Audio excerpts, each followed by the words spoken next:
Yo, it's your boy Jay Swishes, Mr. Put It On himself, and I'm tapping in with Music Exclusive TV, and we finna get crazy. Let's go. When I shoot with the stick and I keep me a glizzy. You don't want smoking no game, that's a fizzy. I got little niggas who know to get busy. Bullets gon' hit you and spinning you dizzy. Slide through the 90s and slide through the... My niggas crippin', we getting shit lit. Pull up the hit. What's going on? It's your girl Silva, Big Silva. You already know the vibes. King Silva on the gram. Make sure you follow me. I'm here with Jay Swishes. What's up? And we about to get the exclusives. You already know what we do. Music exclusives. Okay? Gang, let's get it. How you feeling today? Shit, I feel great. It's a lot going on. It's Too definitely much. a lot going on. Too much going on. But first, we gotta do our respects. R.I.P. Takeoff. R.I.P. man, shit aside. So my first question has to be, do you feel like as a rapper, like your job is dangerous? Do you feel safe being a rapper right now? I feel like people getting it misconstrued that it has to do with rap music or just rap.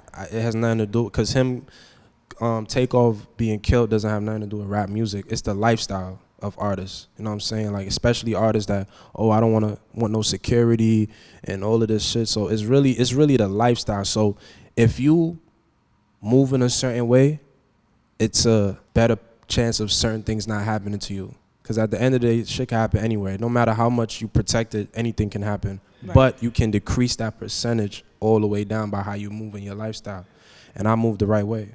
But I was telling myself, like, before, like, when I get to a certain level, I'm not gonna get no security or none of that, because I don't want niggas to think shit is sweet, because it's really not. Like, you know what I'm saying? But as I see certain aspect of things and my team telling me certain shit, I do feel like it's important. It's nothing about, it's like, gotta put your pride aside, because at the end of the day, you're successful, and most of the time you taking care of your family and stuff like that, and your job is to do that and come back home. Right. You know what I'm saying? You can't, it's just grown man shit not to let your pride get in the way. So, you know, I realize that now though, but I was ignorant before.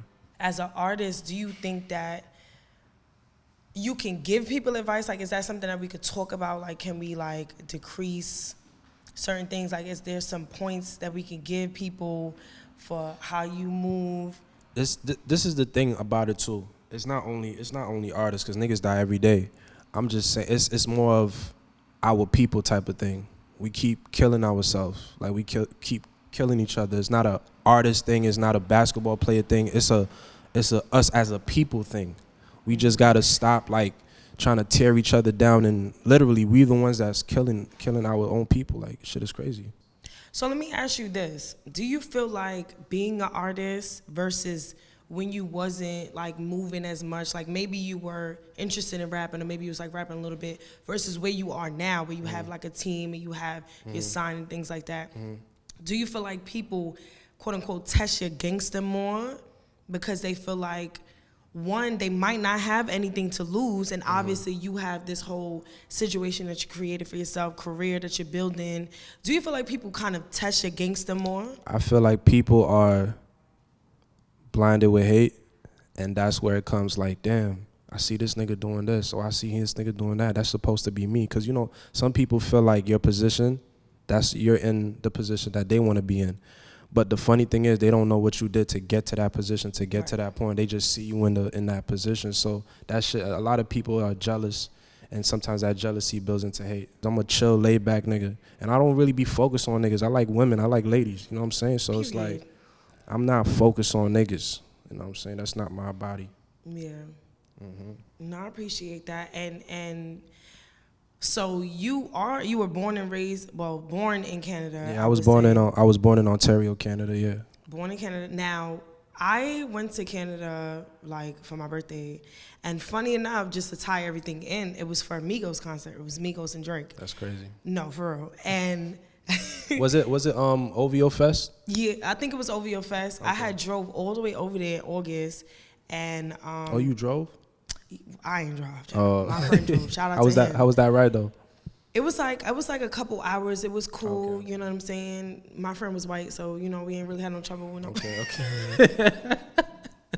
Okay, period. Yeah. But so when I got there, right, the Migos couldn't perform because you know they had charges. You know, they had charges. So what's it like going from Canada to Brownsville, where Brownsville is A lot of people call it the murder capital of New York.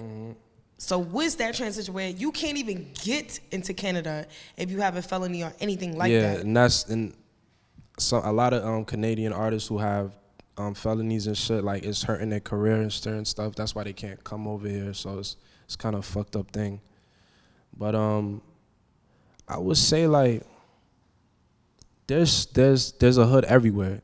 No matter where you go, there's, you know what I'm saying? But it wasn't really too much of a shock to me. It's not like I came from a third world country and came here. That would have been super crazy. But I mean, Canada is just like, you know what I'm saying? It's I would say this though, Canada is super clean. Like, I ain't gonna lie, super clean. Like, that's one thing I would say. Is like, you ever been somewhere, you come back to New York, you just be like, oh shit. That shit just start hitting you like, damn, I'm coming back here, bro. And it's mad dirty. Imagine, especially in the winter time, you come back, I'm just mad. I don't know, but you gotta Dirty look. snow, peace, snow. I swear to God. But I love New York though. You gotta love New York. You know, you talking shit, but I love New York. So where did you start your music? Was it when you got to Brownsville, or was it? Nah, I started taking music seriously in like 2018. I was with there's somebody named Johnny Cashflow.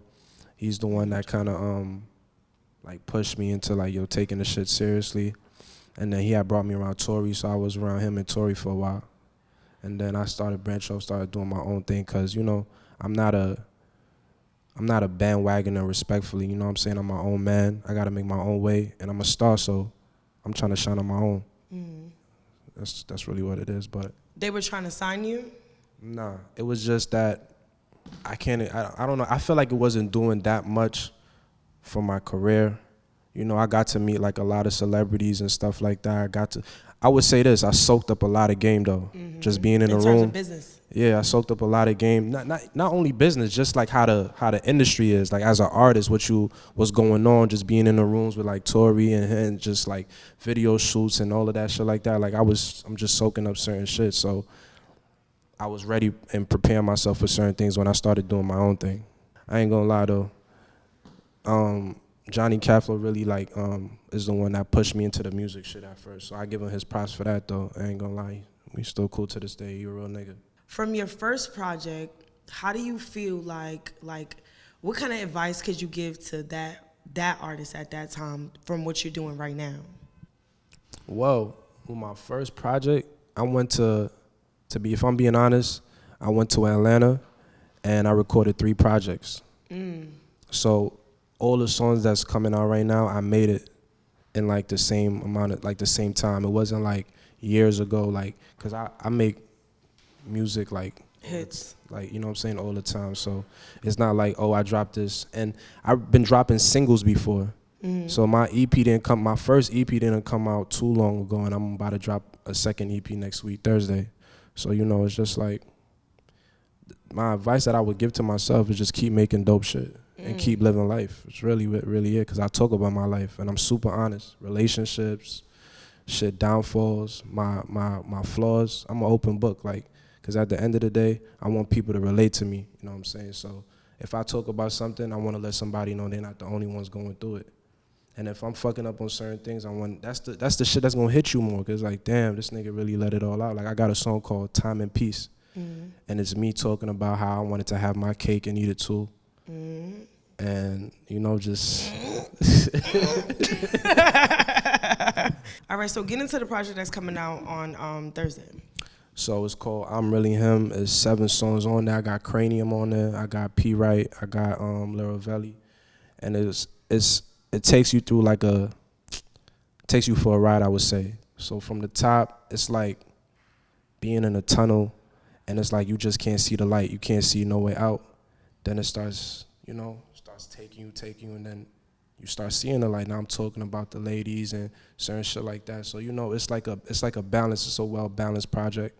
Well-balanced project. So do you feel like this project right now is a testament to your current life, or do you feel like it's a build-up from your past into now? Like everything. It's a build-up from my past right now, where I'm going. You know what I'm saying? It's definitely showcasing that, because I take inspiration from my life right now, what I've been through, and where I see myself. So what was the hardest song for you to record, or what's the song that almost didn't make the project? There's a song called I Remember. It's the second song on the tape. It's just very like, it's an emotional song because it's called I Remember. So it's like me reminiscing on certain things that I went through, and even how it makes you feel, the way that I'm singing it, because music is also a feeling. Like that's what I try to do with my music too. I want you to feel something, like, you know what I'm saying? Otherwise, I'm not doing my job. So it does make you feel very, nostalgic. And it's like, if you've been through anything at all, any type of struggle, any type of pain, you're definitely gonna feel that record. Like, I seen niggas cry in the studio to that song. I brought a choir to the studio too and all that too. Period. Let's get into it. I'm on my Kanye shit, you know what I'm saying? Let's get into it. Like, the recording process of music, you bring choirs, live instruments, what are we doing? I just gotta tell my team, yo, I want this, and it's done. Wow. Shout out to the team. What's a memory that you have that really kind of like shook you, or? I mean, shit, like my mother passing away. She's not around. I lost her right before I went to high school. So I graduated middle school. That summer she died.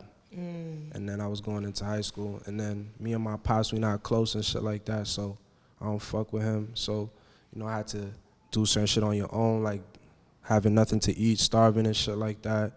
Feel me, like sleeping in parks and shit, like all of that shit, you know what I'm saying? So it's real. So what sparked for you when you was at that low moment that you could remember? Shit, I'm just like, nah, this really ain't it. Like, I don't see myself just being another statistic, like, especially like what my mother instilled in me before she died. Like, she had like big dreams for me. So just thinking about that, it just made me like, something gotta give. I gotta do something. So I just started doing what I had to do to try to get out the situation that I was in. You know what I'm saying? And I'm still trying to fight to get out the situation. Because I want to provide for my family and all of that type of stuff. So I'm just working. So I'm just trying to make my mom's proud. You feel me? So and it's not just about money. It's about the lives you touch. Because I can't be in the grave with my millions of dollars. I can't be in the grave with my jewelry, but I can touch lives, though, that I could leave behind, you know what I'm saying? So that's what I want to do, touch lives. And music is a great way to do that, because I could reach people that I might not be able to touch and reach right in front of me, but I could touch them through my words and my melodies and my music. From this, like, what are some other things that you want to tap into? Like, I feel like your music is, it's like a mood, you know what I'm saying? Like, I had the pleasure of seeing him perform and stuff like that. Like, you a vibe, and I feel like you have a stage presence, and I don't think that people know what that means. When you have a stage presence, you could be standing still, you could be all over the stage or whatever, but people still feel you. You get what I'm saying? Right. So I feel like you have that aura that commands, you know what I mean, that people just know that you're an artist. They know that you're about to do some dope shit. I appreciate that. Thank you. For real, yeah.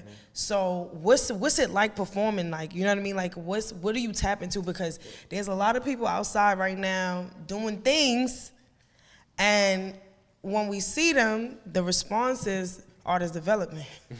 Okay? But there are some people that really tap in and really rehearse and really like do their due deals. And that's what I do. I really, before every show, it doesn't matter how big I get, before every show, I'm gonna rehearse.